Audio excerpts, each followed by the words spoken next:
ஒரு சமயம் யமலோகத்தில் இருக்கக்கூடிய யமதர்மராஜா ரொம்ப சோகமாக இருந்தார். அவர் ஒரு நாட்டை பற்றியே ரொம்ப கவலைப்பட்டுட்டே இருந்தார்.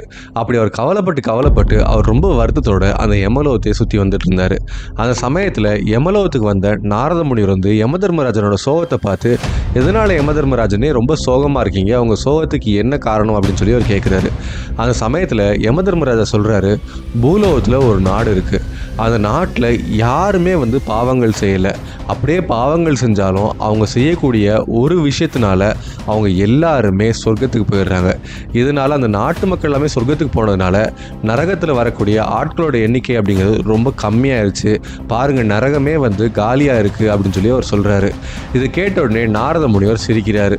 என்னங்க, எல்லாரும் சொர்க்கத்துக்கு போகிறாங்க அப்படின்னா நீங்கள் சந்தோஷப்படணும்ல அப்படின்னு சொல்கிறப்போ, அப்போ யமதர்மராஜ் சொல்கிறாரு, என்னோட வேலை அப்படிங்கிறது குறைய ஆரம்பிச்சிருச்சு. வேலை இல்லாமல் நான் என்ன பண்ண போகிறேன், அதனால தான் நான் சோகமாக இருக்கேன் அப்படின்னு சொல்லி சொல்கிறாரு. இதை கேட்ட உடனே நாரத முனிவர் சொல்கிறாரு, சரி கவலைப்படாதீங்க, உங்களுக்கு என்ன நரகத்தில் ஆள் அதிகமாக வேணும்ல, அதுக்கு நான் ஒரு வழி பண்ணுறேன், என் கூட நீங்கள் பிரம்மனை பார்க்கறதுக்கு சத்தியலோகம் வாங்க அப்படின்னு சொல்லி அழைச்சிட்டு போகிறாரு. அப்படி யமதர்மராஜா எதனால் அந்த நாட்டை பற்றி அவர் ரொம்ப சோகமாக இருந்தார், அது மட்டும் இல்லாமல் எப்படி ஒரு நாட்டில் இருக்கக்கூடிய மக்கள் எல்லாருமே வந்து சொர்க்கத்துக்கு போக முடியும், அந்த நாட்டில் என்ன நடந்துச்சு அப்படிங்கிறப்ப தெரியணும் அப்படின்னா இந்த வீடியோ ஸ்கிப் பண்ணாமல் முழுசாக பாருங்கள்.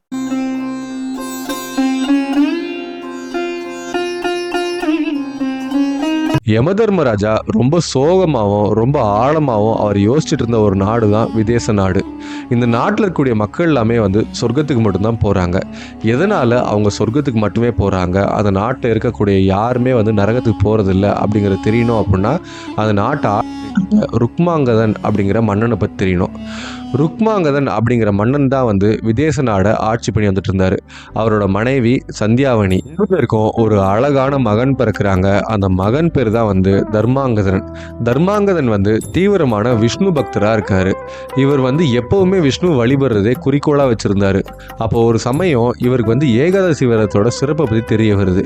அந்த சமயத்தில் இவர் தவறாமல் ஒவ்வொரு ஏகாதசி அன்னைக்கும் ஏகாதசி விரதம் இருந்து விஷ்ணு வழிபடுறது வழக்கமாக வச்சுருந்தார்.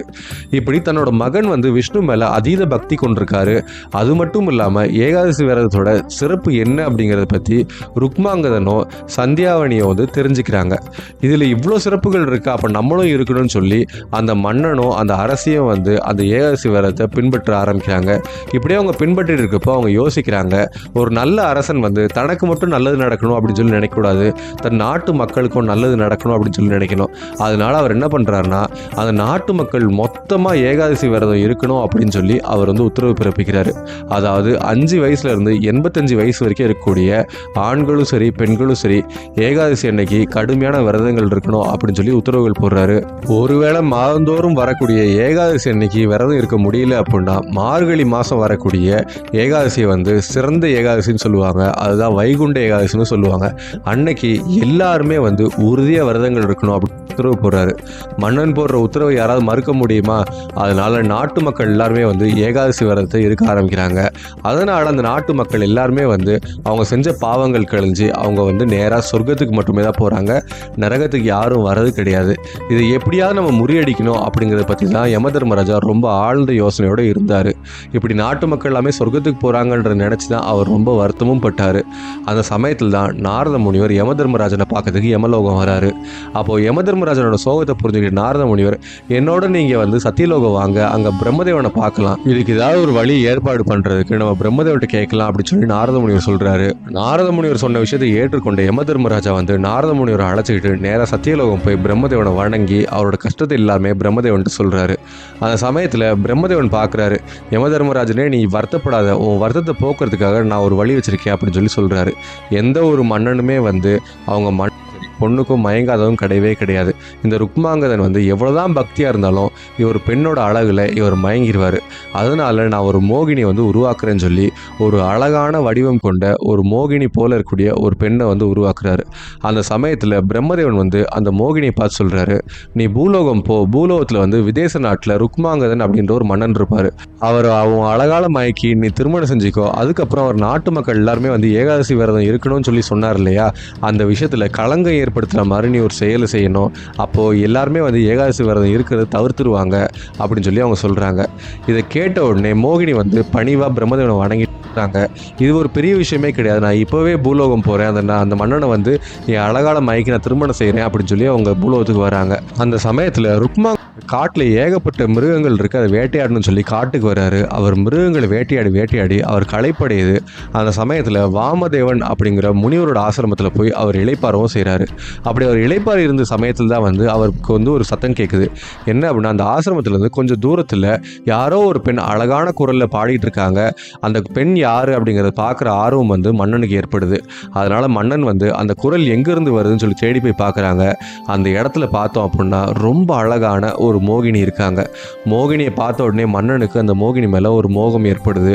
மோகினிக்கு மன்னனை பார்த்த உடனே அவங்களுக்கு ஒரு காதல் ஏற்படுது. 2 பேரும் வந்து அந்த இடத்துல ஒரு கந்தர்வ முறைப்படி திருமணமும் செஞ்சுக்கிறாங்க. மோகினியை திருமணம் செஞ்சதுக்கப்புறம் மன்னர் வந்து மோகினியை அழைச்சிக்கிட்டு அவங்க அரண்மனைக்கு வராங்க.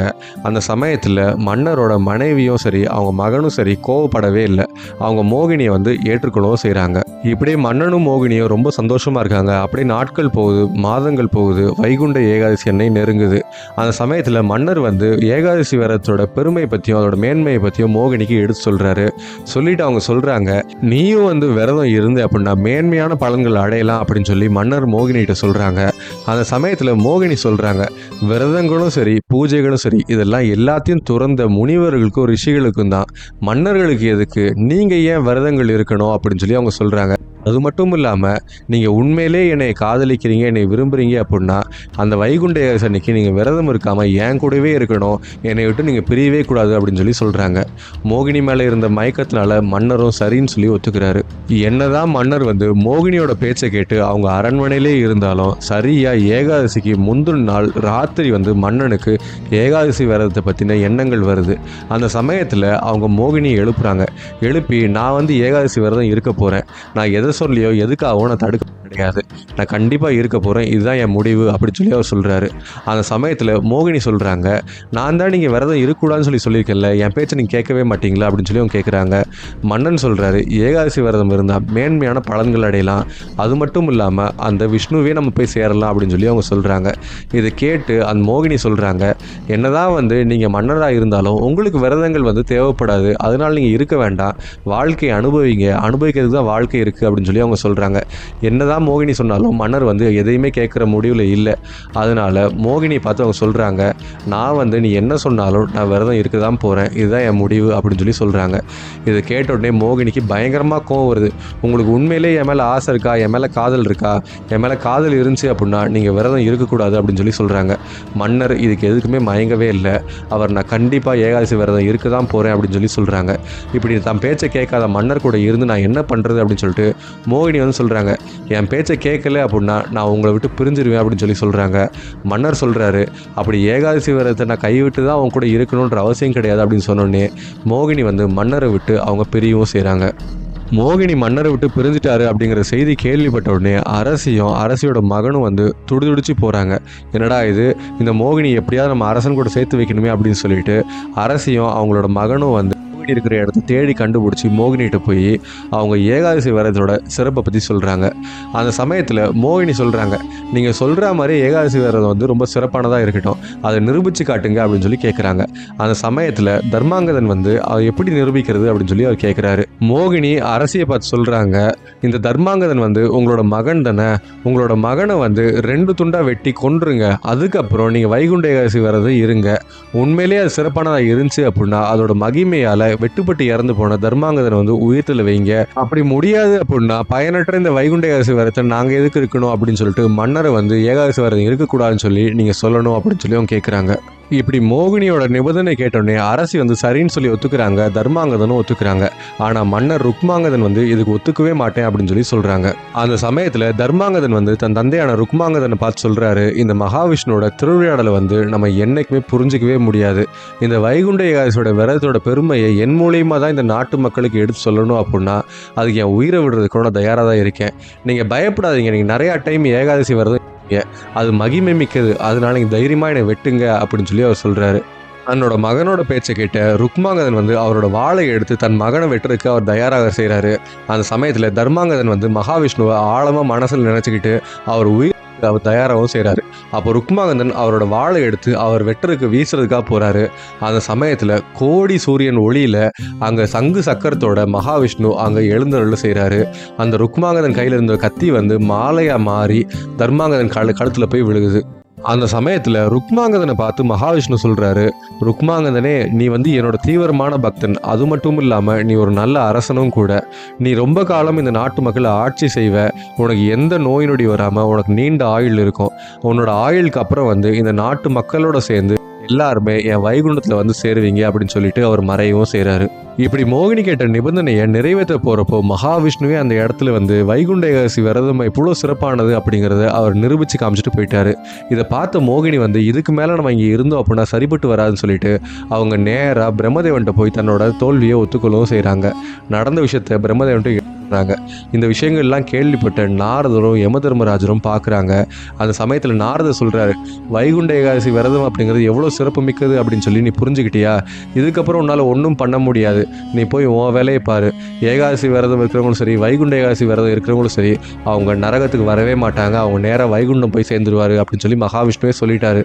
அதனால யமதர்மராஜனை நீ ஏன் வருத்தப்பட்டு இருக்க? உனக்கு தான் வேலை மிச்சம் அப்படின்னு சொல்லிட்டு நாரத முனிவர் வந்து யமதர்மராஜனை பார்த்து சொல்கிறாங்க.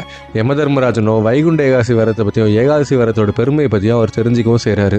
இப்படி வைகுண்ட ஏகாதசி விரதத்தோட சிறப்பை பற்றியும் அதோட பெருமையை பற்றியும் மக்களுக்கு எடுத்து சொல்லணும் அப்படிங்கிறதுக்காக மகாவிஷ்ணு இந்த மோகினி வச்சு நடத்தின ஒரு திருவிளையாடலை பற்றி நீங்கள் என்ன நினைக்கிறீங்க அப்படிங்கிறத பற்றி கமெண்ட்டில் சொல்லுங்கள். இந்த வீடியோ பிடிச்சிருந்துச்சுன்னா ஒரு லைக்கை போடுங்க. இது உங்கள் ஃப்ரெண்ட்ஸ் அண்ட் ஃபேமிலிக்கு ஷேர் பண்ணுங்கள். இந்த வீடியோ பார்த்துட்டு நீங்கள் இன்னும் நம்ம ஏல் சேனல் சப்ஸ்கிரைப் பண்ணல அப்படின்னா உடனே சப்ஸ்கிரைப் பண்ணுங்கள். கூடவே அந்த நோட்டிஃபிகேஷன் பெல் பட்டனை கிளிக் பண்ணுங்கள். அப்போ தான் நாங்கள் போடுற வீடியோஸ் எல்லாமே உங்களுக்கு நோட்டிஃபிகேஷன் தான் வரும்.